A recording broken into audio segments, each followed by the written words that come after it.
Hello and welcome to Movies, Films, and Flicks. I am Mark Hoffmeyer, and joining me, Megan Hoffmeyer. There are new works. DJ Valentine, Billy Business, and Brendan Peters. This is Andy Boetes. It's Nathan Leahy. It's David Cross. It's Jake Lewitt. Norbert Morvan. It's Lisa Leahy. Joey Lewandowski. John Levingood. Professor Mike Dillon. Nick Riak. Niall Moore. Adam Youngblood Hodge. Eric Hoffmeyer. It's Johnny Nunn. Hello and welcome to Movies, Films, and Flicks. I am Mark Hoffmeyer, and joining me are two people who hate it when branches lands on their heads. It's David Cross and Megan Hoffmeyer. I'm a city boy. I don't like those trees. Don't like those trees.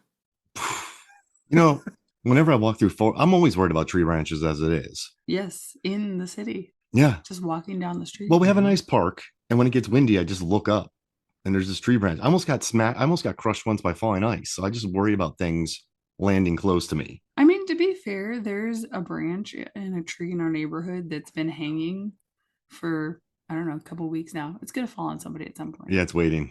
Yeah, I would just suggest not going outside.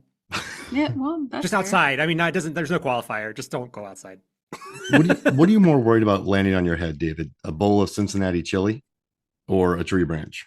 A bowl of Cincinnati chili is more likely. But I've had a recurring nightmare recently about something falling on me. And by recently, I mean the last year, because my former boss was driving down San Francisco, just driving in the middle of the city, and part of a skyscraper fell on his car through his car. Like, if he would have been 1 foot over, gone. Oh my gosh. And so I've had that stuck in my head. Well, he's fine. Maybe not mentally. But that's terrifying. That's one of the things I was like, I guess I shouldn't go outside.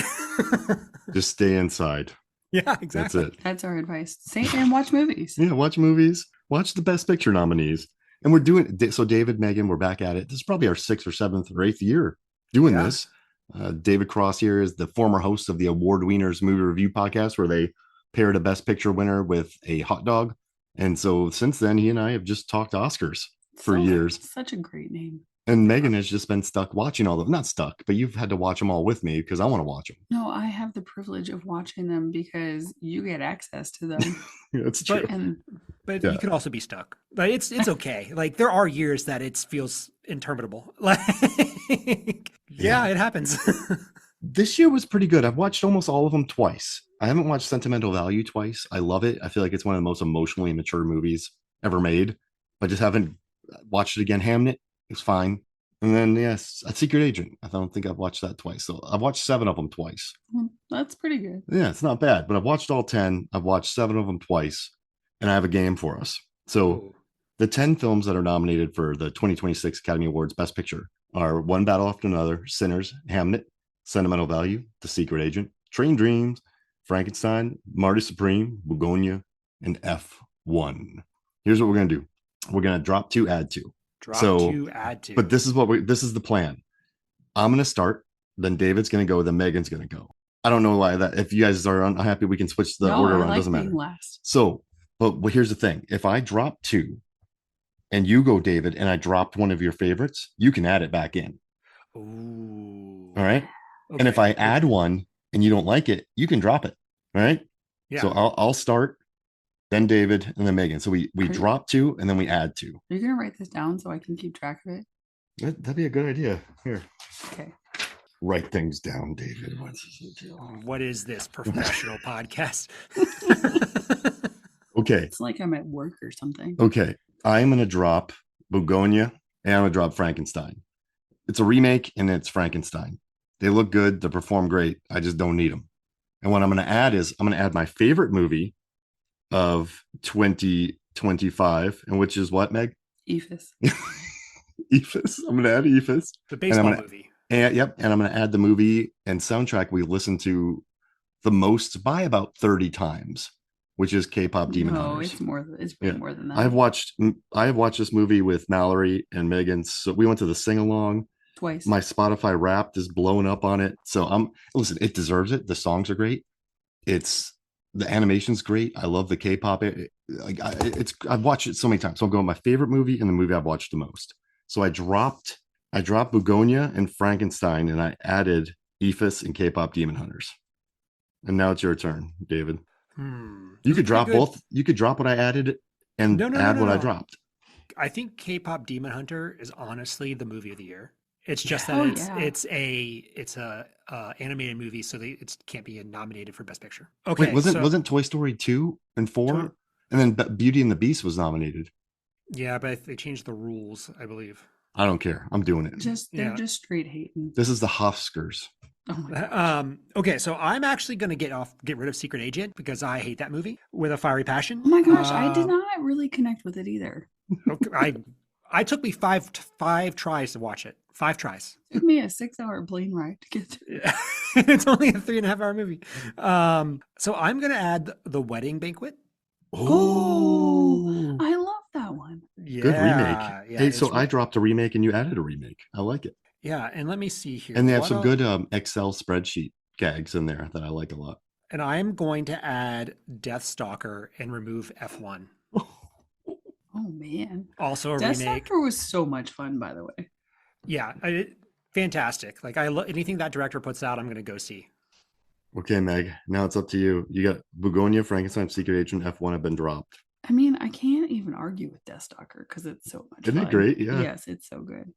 Okay. Wow, this is tough. Well, I'm not super attached to most of the top I don't think you're 10. attached to any of these. No. I'm gonna drop Marty Supreme. Whoa, okay. Good call. Yep. And what are you going to add? I'm gonna add Sorry Baby. Sorry, baby. All right. All right. Unfortunately I did not see that one, so I don't know what's about. So good. So good. And Meg, what do you get? What's your last one you're going to drop? Gonna drop. Let's see.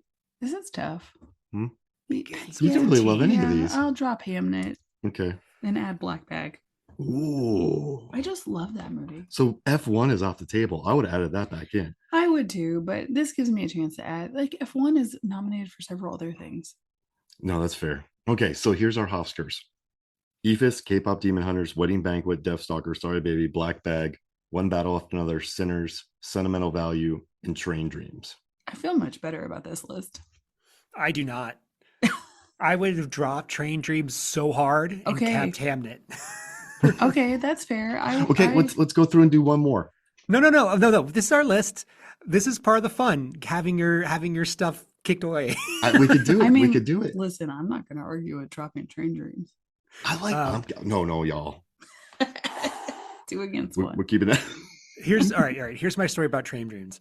Last night at 10 p.m., I was like, I have finished all the movies. I'm started taking notes, and I go, oh no, I didn't watch Train Dreams. So what did I do to work today? I watched Train Dreams. It's incredible. No, It's a movie it's you need to not. get immersed in and go on that journey at the end when he's in that plane. It's Forrest Gumping through Idaho. Like, I love it. Oh man, I want F1 in here. There were just a bunch of stories this year I did not connect with. This is an interest. So, One Battle and Sinners were fine. I could not kick Sentimental Value out. That's just like No, it's very good. yeah. And then we kept Train Dreams, but that's like, I'm happy. I just wish F1 was in here. I do like F1. I would swap Train Dreams and F1. yeah, I would do that as well. I would take Yes. that bet. Okay, I'm in. See you later, Train Dreams. What? Stop, both of you. It's amazing. I love Train Dreams you have so to much. How do you Remember- think that's amazing, but you don't like Hamnet? It's just clean. It's like that's not what's happening. It's such like a. I like Hamnet, but it's just Hamnet. I don't know. It's just It was doesn't. very pretty. It never rung true to me. I like the kids. Listen. You love Paul Mescal. Yeah, I love Paul After Sun. I love Wild Rose. Everything about it I liked. I just didn't connect with me. It's a movie that did not connect I at all. connected with that far more than several of these other movies. Train Dreams had me welling up at the end. I was like, oh man, at the end when he's up in the air. So it's a movie where there's 3 times in his life where he's a little higher than things, and it's staged so beautiful. And the cinematography. I watched it. All right, okay. Ephus, K-pop Demon Hunters, Wedding Banquet, Deathstalker, Sorry Baby, Black Bag, F1, Sentimental Value, Sinners, One Battle After Another. Yep. Yeah, I think it's good. That's much better. No Hamnet. No, I No. mean, it's fine. It's 2-1. It's okay. As long as K-pop Demon Hunter is on that list, I'm happy. Yeah. There you go. Just imagine the Oscars. It's just, and for Best Picture, Deathstalker. And just Oh, man. they show the clip of that floating body flying around going wee. That movie was so much fun. And then Wedding Banquet, that's how you do a remake. The Wedding Banquet.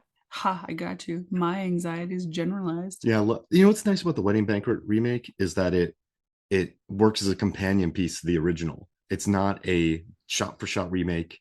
It works alongside the OG, which is what a good remake should do. I really like all the characters too. And we got Sorry Baby. You're rooting for them. Hmm. Yeah. Are, All right. are we shocked that Weapons isn't on here? I feel like that hasn't got enough talk. Yeah, a little bit. Or Warfare, one of those. Yeah. I mean, Weapons deserves it, but I think 80 Madigan's got it locked up. Hmm. But I mean, what are we going to drop to put Weapons in here? No, I was just curious. Yeah, yeah. I don't want to change the list. Ephus. I thought about doing Weapons, but then I like Eve. I just caught that. Ephus is amazing. You know what? I could drop Ephus and add Weapons. I could. You But I'm keep not the gonna ones do you want. Keep the ones you want. You also missed a chance to say Ephus was a home run. Oh, listen, we negotiated for F1 and I'm happy now. Have you watched Ephus? I no, I have not. It's incredible. It's the train dreams of baseball If you movies. like baseball, you will It's like this so good. movie. All right, so the Best Picture race. I got some little facts for us right now. Right now, One Battle After Another is the favorite. It has a 76.26% chance of winning, according to Gold Derby. And that's followed up by Sinners, which is 20.61. The next closest movie is Hamnet with a 1.16. It doesn't So- matter talking about the rest. Honestly, no, you're right. And here's the thing: it doesn't matter what we add either, because nothing has a chance this year. Mhm. No, you know. And then if you look at the box office gross, the highest grossing was F1 with 632 million because it's awesome. And then Sinners, and with 368, One Battle After Another 200, and then Marty Supreme with 100. None of the other films cracked 50 million. The next was Bugonia with 39 mil. So everything else kind of, tour on Netflix, so they didn't make much money. And when it comes to Rotten Tomatoes, they have their awards tour. Sinners has won the most awards with 303. One Battle After Another has won the second amount with 242 wins. So I'm part of the Atlanta Film Critics Circle, and I'm part of the Georgia Film Critics Association, and we gave the Best Picture to One Battle After Another in both groups. And then third place, you're going to like this, David, K-pop Demon Hunters, Yeah. 71 wins. But the gap between that, They're going like, up, up. Sinners has 303, One Battle After Another is 242, and K-pop Demon Hunters has 71. So it's a 2-horse race. Yeah. Yeah. One horse. It's really a one-horse race, but yeah. We Oh. all for the best picture winners, but for total awards, yeah. You know what I was thinking about this? Like, Paul Thomas Anderson's going to win Best Picture this year. Yeah. I love it. And best director. And Best Director. Like, that's, I mean, he should have won for Phantom Thread. But yeah, whatever. he should have. But finally, like, this is a guy who's been making stone cold classics. Like, the only reason there will be blood loss is because of No Country for Old Men. Oof, That's tough. That's rare when two movies that are that good are up against each other. Yeah. I don't know why I did two up in the air. No one's going to see that. Two. But and even if Coogler wins for Sinners, Coogler loves cinema, and he's a big fan of movies and frame rates and like film and shooting and cinematography. He loves his extras. So it's a good year for people who love movies. But I think now is the time for PTA. And I think it's going to be a well-deserved win. Oh yeah. Yeah, I like that movie a lot. I think for most of the year, it was my number one, and it didn't really change until recently. You guys are going to be shocked by this, but I have Hamnet number one on my list, followed Ooh. by One Battle After Another, and then Okay. Sinners. And then Train And Dreams. so, Train Dreams is higher than Marty Supreme and F1, Ooh. but really for me, it's Hamnet, One Battle After Another, and Sinners, and then the rest, right? Like I still like Begonia. I really like Sentimental Value. Frankenstein, I can leave it. Train Dreams, I didn't like. Marty Supreme is a lesser Uncut Gems. F1 is awesome for 75% movie, and then the end of it just ruins it for me. And I just despise Secret Agent. I love Secret Agent, but I guess I just like the vibe. And the director It- did Bacurau. I mean, it looks good. Yeah, it looks fantastic. but what is happening in it? that was my thing too. And I looked at all these reviews. I was like, what am I missing? There's Same, there's a same. crazy leg. I mean, it's about just, it's a non-linear story about political intrigue in Brazil and the people that were killed and the people who looked them up, but it's told in a very, non-spy thrillery way. Like they market it as a thriller, but it's not. I mean, there's a great gunfight that happens with some pretty good violence, and there's a leg running around that's pretty amazing, and a shark. And the opening scene with the dead body laying there, that's like one of the most effective of the year. Or we could have Hot Spring Shark Attack. Oh, yes. My good friend Jay Cluett, David, who you've met, he said that Hot Spring Shark Attack should have been nominated for Best Picture. And I agree. And Resurrection. So if I had to pick the top 5, it would be Resurrection, Ephus, Hot Spring Shark Attack. What else is there? That's it. I'm happy with those 3. Naked Gun remake. That's it. That's it. That's Presents. it. Oh yeah, Presents rules. But so it's a 2-horse race. It's not really that exciting to like talk about because one battle after another's got it. Yeah, that happens sometimes with the Oscars. I mean, the most interesting thing for me to talk about the Oscars is like how to enjoy them, especially in a year like this let's hear it. Well, especially in a year like this when everything's locked up, right? It is a little bit more fun when there's things a bit closer. If you're going to watch the Oscars to this year, I put together we're going to call it a short guide to get as much enjoyment out of as possible. And I've picked this up after watching, I think, oh my God, I did 60 something episodes, and I've watched all the nominees for the last 10 years. And so I'm very deep in this. So the first rule here, first guide is to know that art is subjective, and part of the fun of watching the Oscars is being wrong and discussing your opinion. And it's good that we don't know what's always going to happen. Of course, this year we do know it's going to happen, but in the general long history of the Oscars, it's good that we don't know. That's fair. Flo won last year. Oh yeah, that was a big upset. That was huge. And also too, I mean, just this, David and Megan, it's just the way people vote for these things. It's how do you get the screeners? Like, it's not the best movie that wins, it's the one that everyone saw. Like, not everyone saw Familiar Touch or A Little Prayer or Ephus or Train Dreams, apparently, but it's or The Plague or other movies. Actually, The Plague and Train Dreams cleaned up at the Independent Spirit Awards, so I'm happy about that.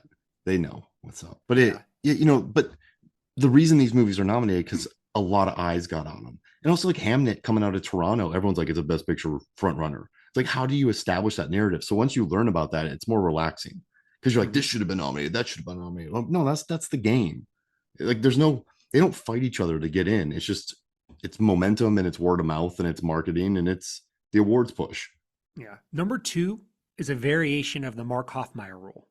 Oh. So the Mark Hofmeyer rule is something I came up with that you said to me one time. And basically it was like, just because there's a remake doesn't mean the original gets thrown away.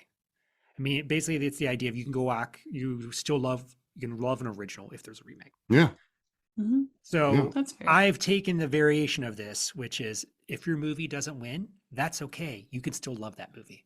Like, it's not going to take away your enjoyment of the film. Yeah. No, it's kind of funny that like that movie, Star Wars, The Force Awakens Phantom Menace ruined my youth. Like, no, it didn't. You can still enjoy the movies before it. Like, you can still like Texas Chainsaw Massacre if you didn't like the remake. So yeah, I mean, it's interesting how some of these movies become villains too. Yeah. Remember when Andrea Riseborough was nominated? She like became a villain, and you're like, what's happening here? And like, Marty Supreme got hit this year, and if something wins and another thing loses, then that movie sucks all of a sudden. It's an interesting way to watch, Yeah. I mean, what is the biggest Oscar villain of the last 20 years, 25 years? I mean, we all know it. Shakespeare in Love, Weinstein's. It's not Crash. Is Crash older than 25 years? Oh, yeah. Wait. Oh, no. Sorry. That was a long time. Yeah, it is Crash. Shakespeare. Sorry. That was 99. So that was definitely more than 25 years. That just went those first. Yeah, but I would say Crash. Like, it beat Brokeback Mountain. Villain. Yeah. Yeah. Wild stuff there. Yeah. I still don't understand that. I don't. Well, I do. Actually, that leads to a bigger thing. Here's something you should understand about the Oscars is that so each branch votes for their own discipline, except for Best Picture. Everyone in the Academy can vote for Best Picture. And because of that, the Actors Guild have more influence than any of the other branches. So if you have a movie with a bunch of actors in it, like top name actors, it just gets a little bit more push. Example, Crash. Ooh. Yeah, there's a lot of actors in that. And didn't Traffic win? No, didn't Argo win? There were a ton of actors in that. Oh yeah, Argo had a lot of people. Yeah, Argo won. I mean, that's subbar. Not one of my topics, but when it comes to like best pictures, narrative matters. Narrative really, really matters. Like, for example, we're talking about One Battle After Another, Paul Thomas Anderson. He hasn't won an Oscar or Best Picture before, Best Director. And we all know he deserves one. And this is his opportunity today. And so that is the narrative around this is like, hey, this guy we know is a great director. We probably screwed up in the past. Here's your Lifetime Achievement Award. It's like when Scorsese won for Departed, or Pacino won for Son of a Woman. He beat Denzel for Malcolm X, but by that point he had been nominated 7 times before, and I think the Academy was like, just give Pacino an Oscar. Yeah, and then that was at the expense of Malcolm X and Denzel Washington. But it was a Lifetime Achievement Award for him. So but what's nice about OBAA is that it's a deserved win. It's a Lifetime Achievement win, but it's also a deserved win for PTA. Yes. Also, he should have won for Phantom Thread. The best rom-com of the 21st century, Megan. It's my favorite rom-com. Yep. Have you seen Phantom Thread, David? I have. I did not like it, and I was choosing not to speak about it. It's a rom-com. Watch it again, but as a rom-com. The music is what makes a rom-com. Just watch it. It's hilarious. We have number 3, the Oscars are an industry award. Wait, I already talked about that. Sub point of that. If you want to see a non-industry award, just go watch MTV Movie Awards. Like, they're fun. Like, they're legitimately fun, and it's more of a pop culture moment than the Oscars. Yeah. The number 4, Oscars do matter, but probably not as much as you think they do. Like, we all know collectively what the best movie of the year is, right? Like, we go back to Crash. We know Crash wasn't the best picture. We know it was Brokeback Mountain. Easy. But the Oscars matter because it gives smaller movies a chance to be seen by a larger crowd, and it can make careers of those smaller individual movies. Like Train Dreams. True. And movies that are nominated are still going to use that in their marketing. Yeah. You are now forever Oscar nominated. It's important because every time a movie is the trailers, Academy Award nominee, this Academy Award nominee, exactly. that. Like, you want to have that above your name. Yeah. I mean, a dirty secret about the Oscars that I think people forget is that it was literally started as a marketing ploy. Like, it is a marketing PR ploy. And it's changed and grown, but ultimately that is still part of what the Oscars are. I mean, the whole thing is, you see, Megan, you see the boxes we got for years. They want to market it, and they want you to vote for them. So hard to be in it because they want their name attached to it. Yeah, and any award too. Like, hey, we got this award, we got that award. It's just good. Yeah, it's good campaigning. Business of awards. Yeah, it's nice momentum. Another point is that the Oscars are designed to pick the most liked movie, not the most loved movie. It's a consensus vote, right? So, like, there are years when the audience is split and basically the tabulators have to come up with, like, hey, what's the movie that we could all agree on here? And that's how you end up with Green Book, right? Oh man. I mean, it's true. That might be the biggest awards villain of recent years too. Green Book. It is. It's also a movie with good acting in it. Like, it's like a terrible script that got an award. No, good acting. Jumping on the top of that, what is the movie here that is the least offensive? Like, what's a movie that someone would watch in here just be like, this is really good? Like, what's the safest pick here? Because if you think One Battle After Another is not a safe pick. Sinners, it's like an R-rated vampire horror with a lot of sex and vampirism. Hamnet, that one's very emotional, but it's not offensive. So, but sentimental value, I think, is because it's but the problem with sentimental value is it's so emotionally mature that there's no huge yelling at each other moments or screaming. It's just very mature people maturely dealing with things. So could that hurt it? And then you have Secret Agent. That's definitely not the safest. No. Train Dreams, not the safe. Frankenstein. No. Marty Supreme. No. I mean, it's F1. F1 Train Dreams. Sentimental value. F1 rules. So I got it on 4K. That movie rocks. And we showed it to Mallory, and now she's obsessed with racing. Yeah, she's very happy. She lined up all her cars to go, and she was acting like they were setting up for an F1 race. And David, you're gonna like this. I have a Brian Too Fast Too Furious Lego, and she wants one to match with me now. Oh my god. My daughter I can't rules. wait for that movie to come out. But we're gonna have to do a 4-hour podcast on it. Yeah. Yes. What do you guys think? What's the safest movie here? Hamnet or Sentimental Value? F1. Or F1? I actually think it's Train Dreams. So for me, F1 is a little too commercial for this current iteration of the Oscar Academy, right? I think Train Dreams is pretty. It has an interesting point. It's easy to go. Is it easy to go down? It's easy enough to go down, right? Gorgeous. There's artistic merit behind it. Well, Per- Edgerton rules Personally, I feel like there's nothing for women to connect to in this movie and only to be annoyed by because because of things that happen in the movie and the fact that it's just about this man processing his life. so then sentimental value. No one died. Like children don't die in sentimental value. It's just mature people dealing maturely with things. No, but there's a Is it too safe? stool from IKEA that gets a bad rap. So is it F? But like I'm saying sentimental value. I'm saying F1. if we're gonna do what the Oscars does, we would put up all three and then we would just rank them. Okay. So Hamnet. We're doing Hamnet, sentimental value, F1. All right. What's your ranking?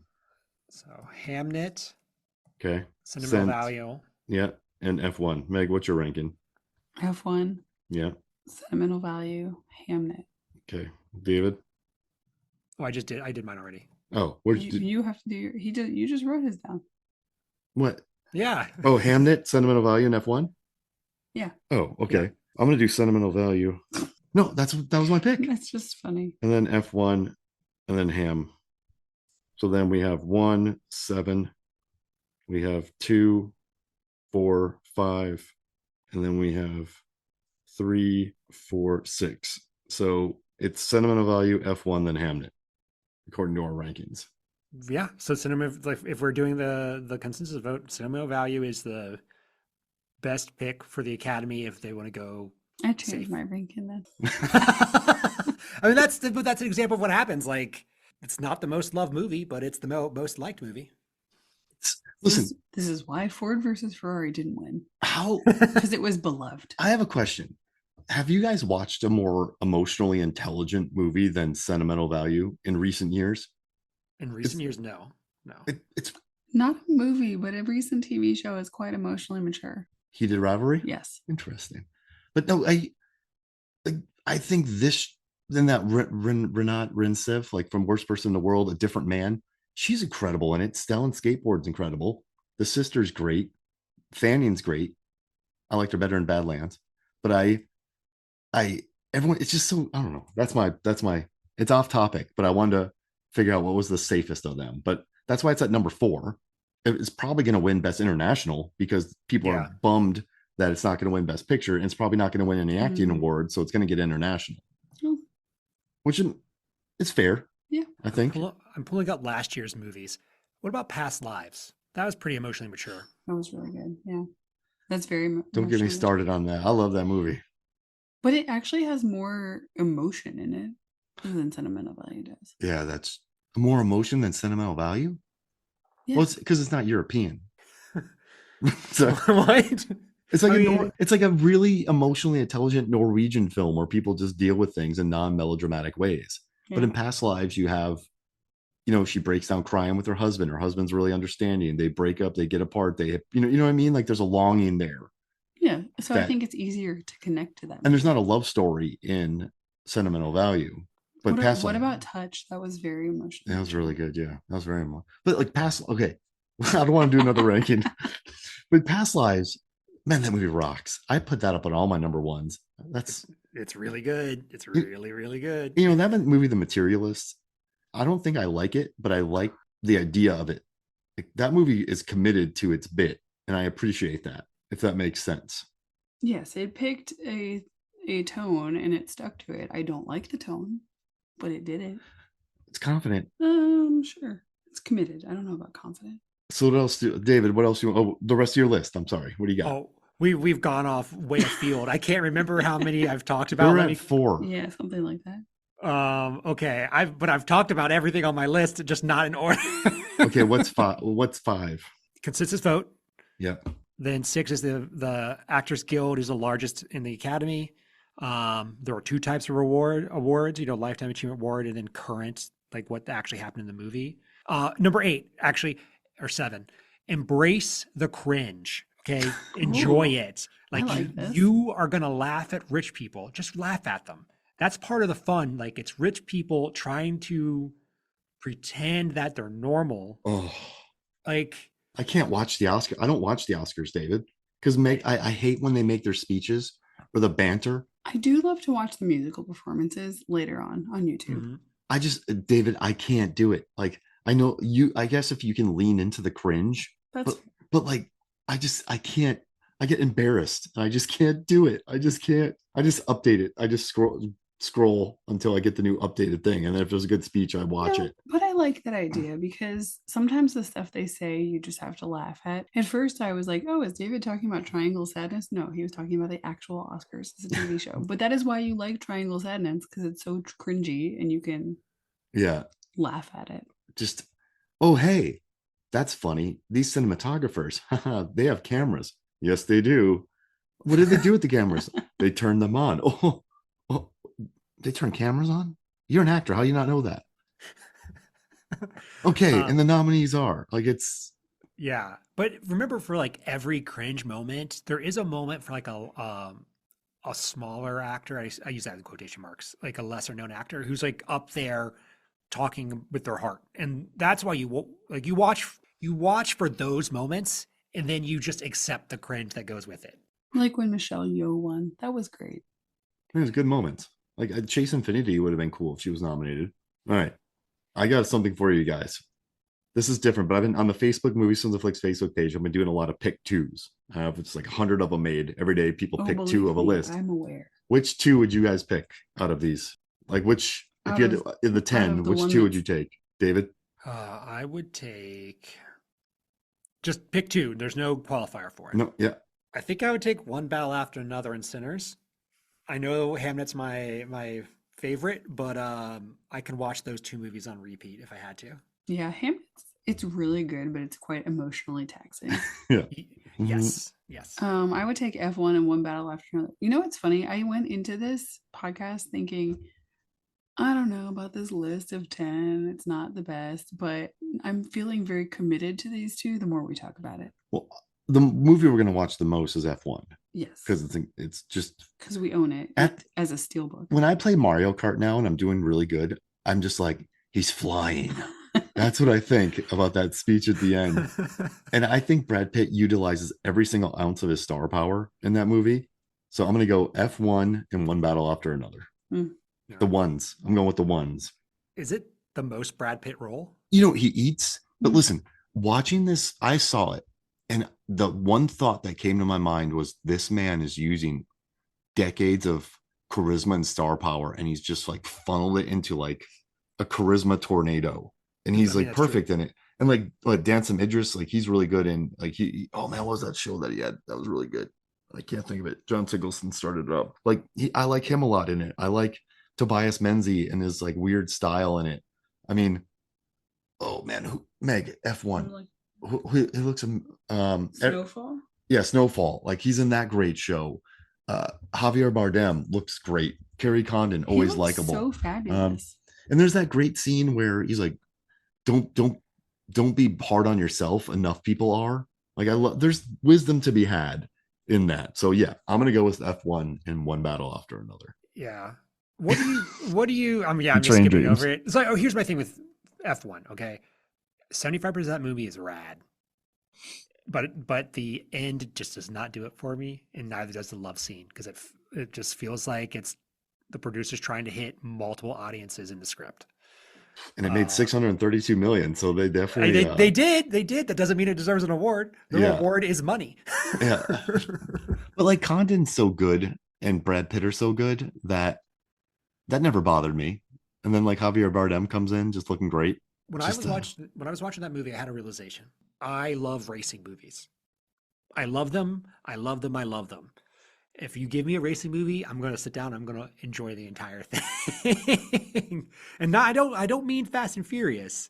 I mean going in circles racing. Like I love them so much, and it was a kind of a moment where I was like, I need to get back on our idea of doing a racing episode, Mark, a racing bracket episode. I already have like half the list put together, but now I think there's more racing movies. Let's do it. I'm in. Ford versus Ferrari. Megan's obsessed with Ford versus Ferrari. It's a good movie. It's a four-quadrant movie. Yes, it is. It is. It's like the ultimate dad movie, but it's also the ultimate mom movie. And then it's like the ultimate people movie. It's fantastic.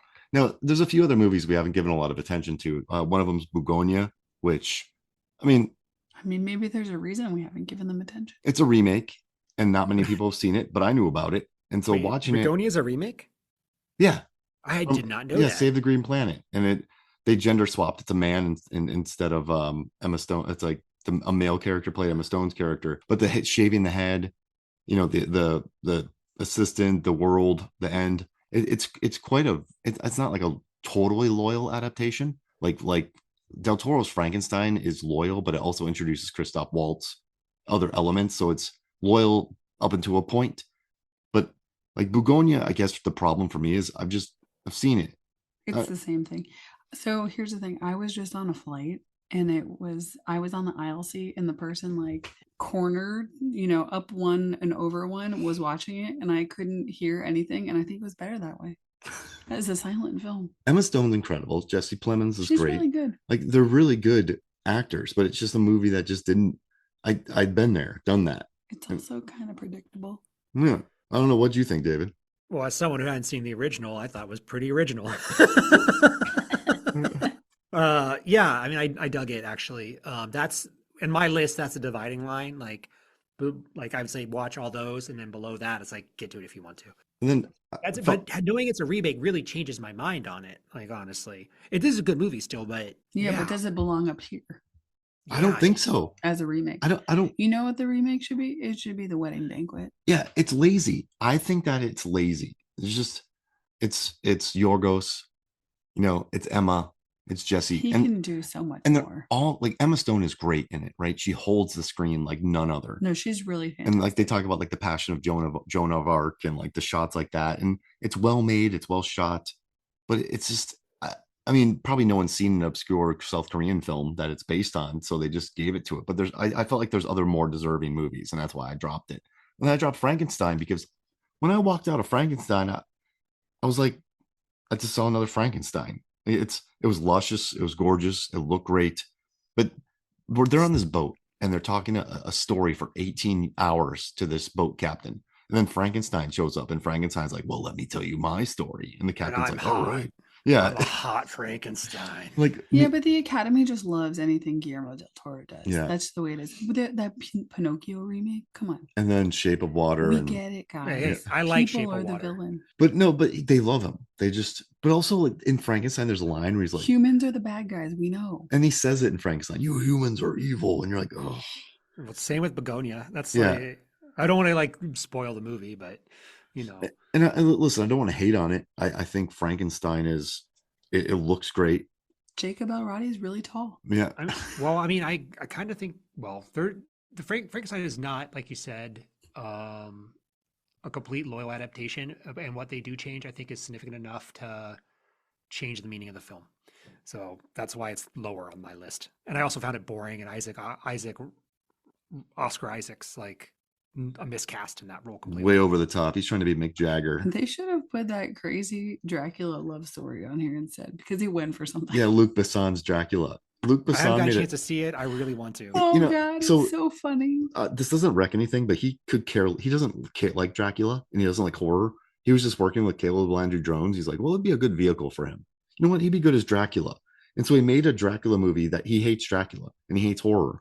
He's like, this would be good for him, so that's why he made it. You should see the comments, David. People are so offended that it's not like a straight Dracula movie and it's just super cheeky. Yeah. I mean, are you really going to try to out Dracula, Bram Stoker's Dracula? Yeah. Like, why would you even try? Exactly. While we're on the subject of Dracula, I'm going to do a sidebar. Excuse me for this, but my editor would kick me in the shin if I didn't do this. My editor's from Romania, gets really, really annoyed about Dracula and how everyone's like, write about Dracula. There are many other things from Romania that you can write about, but people are stuck on Dracula. Oh, that's fair. Yeah. So look up other Romanian things. Don't just get stuck on Dracula. Dracula isn't actually Romanian, but whatever. You know what I mean? I mean, everyone ties that together with Romania. So yeah. And then what else have we? I mean, Train Dreams. We don't. Another two movies with Carrie Condon up for Best Picture because Carrie Condon rules. They should have had Night Swim in here. Secret Agent. What? Joking. Anyway. I mean, we've covered Secret Agent. It's really hard to understand. Marty Supreme, we didn't talk much yeah. about. I mean, I did make that one liner basically saying it's uncut gems but lesser, and Yeah, I still stand by that. Junior, it's JV. It's JV Yeah, Uncut yeah. Gems. It's a lesser faceted. Like Yeah. it does have the most out of left field line in any movie I've ever seen. Vampire? Yes. Yeah. Not gonna repeat it, but like I was like, what did I just like? What? And it just kind of couldn't get through the rest of the movie with it with that line. I was like, what did I just listen to? I mean, if you're doing casting, I mean, the faces in that movie. Remember Lloyd at the shoe store? Like Mhm. that guy looks like they just pulled him from the 1950s. Like the casting's incredible. Abel Ferrara's in there. Just hey, what's going on? Where's my dog? Yeah, he got my dog. A bathtub landed on me. Like it's just having Abel. So I mean, it's well cast. It's just I don't enjoy being stressed out for 2 hours. but like you know what's I would rather have an uncut gem stressed out for 2 hours or good time stressed out than a like a JV version of it. Yeah. Yeah. Yeah. I mean, this is only one of the Safdie brothers, right? It's Yeah. not both of them, so makes sense. You know, of the two Safdie brothers that can't. So I bought the Smashing Machine, the A24 fancy Blu-ray, because that movie's been stuck in my memory. I think it's a misfire, but the performances are really good. And it's shot in a very interesting way, and it's nominated for Best Makeup. But that's a movie that's been really stuck in my memory. Or I'd rather have If I Had Legs I'd Kick You than Marty Supreme. Oh, yeah, Aaron Newirth would be very happy with that. That's what he wanted to add. Well, same producers, right? Yeah, you know, if I Had Legs I'd Kick You, Mary Bronstein's married to the guy who wrote Good Time and all that and helped produce Marty. So that's why they have the same vibes. But I mean, listen, Marty, it's shot well. Chalamet's good. Paltrow's good. But yeah, it's just. I know. I was just watching. I was like, "This is fine. Like, this is just fine." Like, I don't want to buy. I bought Warfare, another A24 movie. I bought Smashing Machine, like Marty Supreme's out there being sold. And I'm like, I don't need it. I love Warfare. I feel like people aren't talking about it anymore, but every time I know someone who watches it, they're rocks. super into it. Yeah, we didn't have that either. But hey, we got Deathstalker. I love that. I mean, I do love that. Is wow. Yeah. Good job, David. But I mean, I love that movie so much. I knew I had to put something weird on there. okay, we're probably stretching this out, but I have one more thing I want to do. And this is a Best Picture episode, so we're going to stretch it. Okay. This is the entire, this is an NBA team. Mm-hmm. Okay. Sure. And we're going to pick a starting five. Okay. Okay. So which one would be the center? Oh my god! Typically the I was tallest. a wrestler. I don't know anything about basketball. Okay, but center, they're tall. They block shots. You know what I mean? They get in the paint. Like, what's the center of this? Like, what's the big boy? The center is the Frankenstein, because the it's big old. no, it's the consensus vote. It's the vote that like everyone can agree is like pivotal, most pivotal. But is it the most pivotal? You tell me. I didn't play basketball. So like I think one battle after another, and centers are the guards. Okay. All right, and then F1. And then F1, I think, is going to be of the forward, and then I would put like you need a silky smooth. You need like a real safe, sentimental value team player, right? Mature. Mm-hmm. Yeah, it's all about the team. So there we go. One battle after another. Centers are the guards. Sentimental value. What's the other one you picked? Sentimental value is a forward. I mean, F1 is the center because it's just a big burly beast. So I need one more forward. And that'll be Frankenstein. Because of Guillermo del Toro only. Because they love Guillermo del Toro. Well, it's just big. Yeah. I mean, I love Guillermo del Toro too. Don't get me wrong. He does a lot of great stuff. This is not one I particularly enjoyed. So there's my basketball team. That's my starting top five. Okay. One battle after another, Sinners, Sentimental Value, Frankenstein, and F1. All right. Like you're not putting Begonia on the court. The last question I want to ask actually is like, you can't talk about the Oscars without putting in the context of other Oscars, right? Like, where does it sit in the best in the last 5 years, right? Like, is this a good year? Is this a mediocre year? Like, what do we think? Mediocre. Yeah, I don't know. One battle after another. I think Sinners is going to live on, but there's not going to be a sequel of that. One battle after another. There's not going to be a sequel of that. I don't think a lot of these films are going to be cult classics or remembered for a long time. So yeah, I think it's a decent year. I don't think there's a No Country for Old Men and There Will Be Blood in here. I don't think there's like a Moonlight and La La Land that people loved as much. I mean, I think my prediction is that Sinners is going to grow in esteem the longer it's out. That is like the movie. That's the movie everyone's going to remember 15 years from now. Well, yeah. I mean, it's a horror film. Whenever so here's a nice thing about Sinners. whenever vampire lists come up, whenever the greatest movies come, horror movies come up, whenever it's horror movies nominated for Best Picture come up, it's always going to be talked about. So that way it's going to have the longest shelf life just because of lists, deservedly so. And Kugler rules, it won an Oscar eventually. So I think Sinners is going to have the longest life out of all these. Yeah. So Yeah. let me Looking at the last 5 years, I think personally, probably 23, 21 were much stronger. What was 23? 23 was Everything Everywhere All at Once, Top Gun Maverick, Fableman's Tar, Zone of Interest. 21 was Nomadland, Minari, Promising One Young Woman, Sound of Metal. Well, yeah, that's good. Wait, 2023. 24 was good too. Killers of the Flower Moon, Oppenheimer, Holdovers, Past Lives, Anatomy of a Fall. Yeah. Like I'm going through this. 24 is Anyway, better. All 23 much is better better. years than this Yeah. one. Do I think 22 is better? I mean, Everything Everywhere All at Once is like a highlight in cinema for me, Mm-hmm. and Top Gun too. So I think actually 22 is better is better. Well, And the Zone of then- Interest, I loved that. yeah, it is very good. And then we get to 21, which is not my favorite year. Yeah, it's good. It's a good year. Sinners will live on. Right. Well, so will K-pop Demon Hunter, because we Yeah. didn't see, like let's be honest, that's the one we said we would probably give the award to, right? Yeah. Mhm. Like it was just Yeah, it's the movie of the year. So if we're giving out, we have our list here. I think K-pop Demon Hunters would have a good chance of winning, yeah. just I based agree. on our averages. If it was in the nominations, absolutely. Or Just Ethos. had a song resurgence because the Olympics. Oh yeah. All right. So, any other categories that you guys are looking forward to? Any other big ones or interesting? There's casting first time. Oh yeah, Yeah, but I'm The pretty Long interested Walk to should see have how been that goes. nominated, and it wasn't, which I think is kind of lame. For casting? Yeah, The Long Walk should have been nominated. Like Yeah. I also think I like Jesse Buckley, but I want Rose Byrne. I think Michael B. Jordan's got it on lock, which is cool. Amy Madigan's gonna win. That's kind of neat. Yeah. I mean, who's she up against? Tiana Taylor, Wunmi Mosaku, Inga Ibsdatter, Elias, and Elle Fanning. So Inga's from sentimental value. yeah. I mean, I think she did better than Weapons. I think people like that role in Weapons because it's so quirky. And they want to award Um, weapons, I think, too. Yeah, Yeah, I think yeah. Inga should win. Yeah. That's rule number 8. The Oscars likes to spread the wealth around. It's to try to give everyone a little bit of something. It would be cool if Delroy Lindo won, but I wanted Benicio del Toro, but it looks like Sean Penn's the winner now. Ew. That's shock. That's a little bit shocking. Like Benicio del Toro is like really, really good. He really sold it in one battle after another. And I don't know, one battle after another. Best original screenplay, best casting. I think, yeah, Sinners is going to win best casting. Cinematography, I think, should have gone to Train Dreams, but Sinners has got it. I don't know. It's not an exciting year. Ooh, that's No. a fun one. Go back to makeup.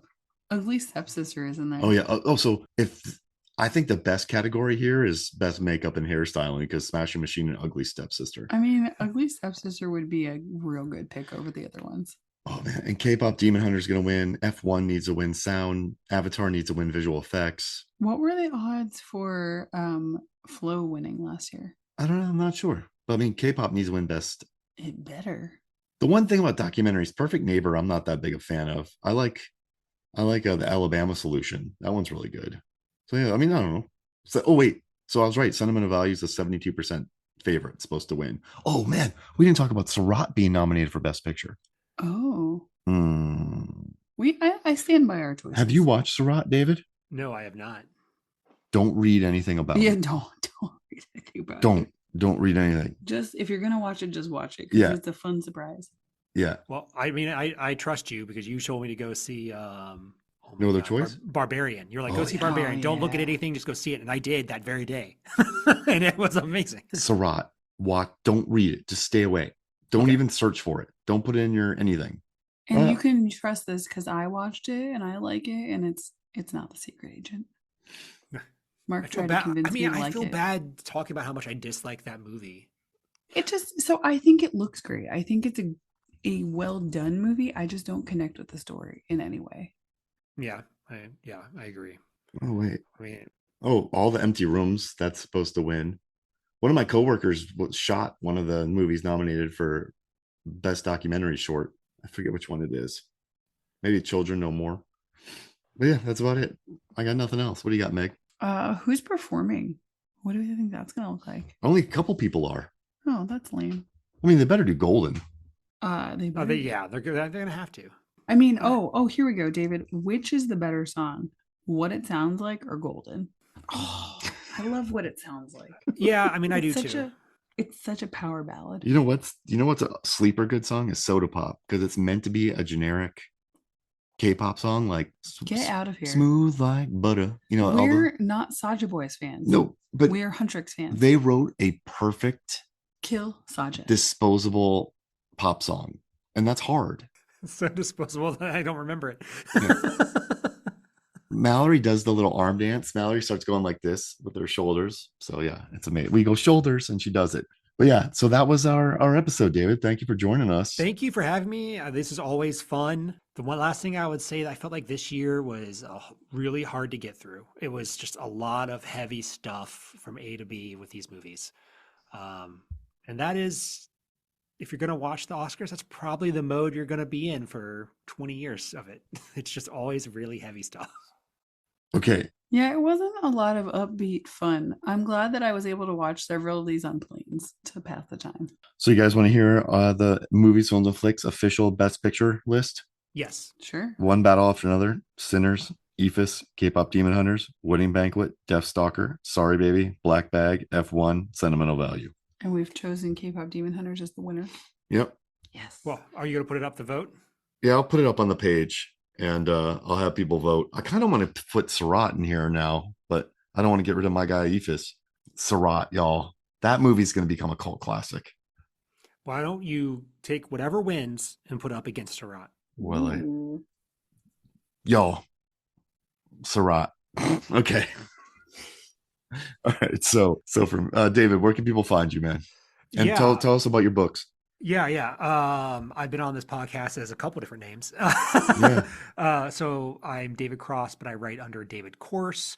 I write horror and dark fantasy, and I had a novella come out in November, and it is Cerulean Sky. It is about a world where there's a disease that if you get touched by someone with the disease, you turn incorporeal. And the main character has to make a really tough choice after she gets infected. Any chance that you'll become a wine guy and you'll change your name to David Cork? I mean, I'm a big fan of Tempranillo. I'm halfway there. What? You should have seen Megan's face when I said that, the disappointment in her eyes when I said David Cork. I just looked down. Listen, buy his books. We own signed copies of his books, so do that. Yeah, you just look up David Course. You're literally, there's like two people. I'm the author. And he also wrote a book about the history of Cincinnati chili. Oh, And he wrote about the cheesy. making of Airborne, Yeah. the Cincinnati classic. Oh my God, it is a Cincinnati classic. See? Remake that movie. David's very happy right now. He just had his hand behind his head, smiling when I brought that up. He was living the dream over here. Okay, so for me, Mark Hoffmeyer, for Megan Hoffmeyer, and David Course, David Cork, David Cross, this is Movies, Films, and Flicks. We'll see you next week.